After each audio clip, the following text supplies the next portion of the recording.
Hey class, Dr. Stevens here. I hope you can hear me okay. I had to give up my really good microphone, so I'm just working with the microphone that's in the camera right now.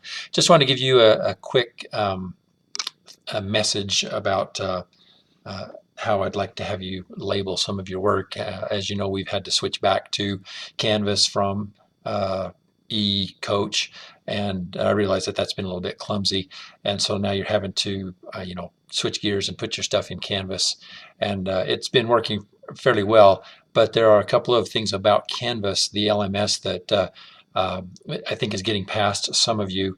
Um, just so a couple of functional issues, and then I have a request to make. But in Canvas, I think you've each sent me an invitation to your account, your course, so that I can get into it and look at it. If you would, in most cases, you sent the invitation as a teacher, and in some cases as a student, and really either one of those is okay, except for that if you enlist me as a teacher, then I can see everything you can see. If you put me in as a student, then I can only see what a real student would see, and so then that is dependent on you uh, publishing everything and making the tools visible to me. So it would probably be more efficient if you were to have my status be a teacher. And if it was a student, then that's fine. You can just go into the people tool and change my status from student to teacher. I think I would get a new invitation, but anyway, that would help me, because then I can actually see what you see, and in some cases I can step in and maybe make some minor corrections. And I just want to let you know that I have been making some changes to the titles of your courses, because I have several courses, one from each of you, but you didn't put your name in the title. So on my dashboard, I see a bunch of courses, but I have to actually go into the course, unless I can remember. I have to go into the course and go into people and see your name there so that I know which one I'm looking at. So it's several extra steps. So what I've done is I've gone into the course settings and I've just added your name right to the course name. So now it appears that way on my dashboard. It just makes it a lot easier, quicker for me to identify your course and get in there and get your work graded.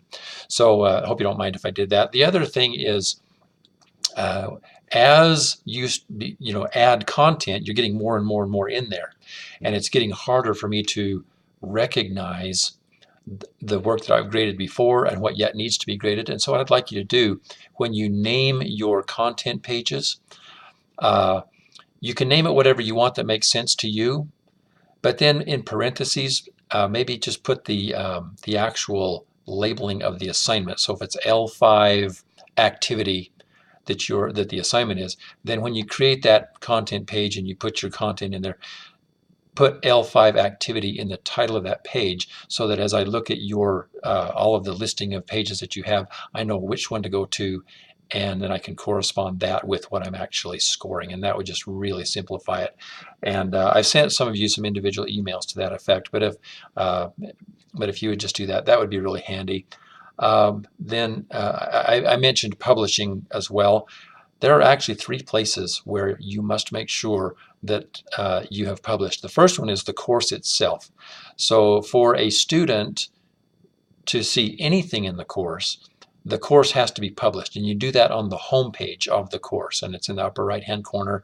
There are two options there. One says publish and the other one says unpublished or something like that. You click on the publish. That publishes the course. That makes the course visible to the student.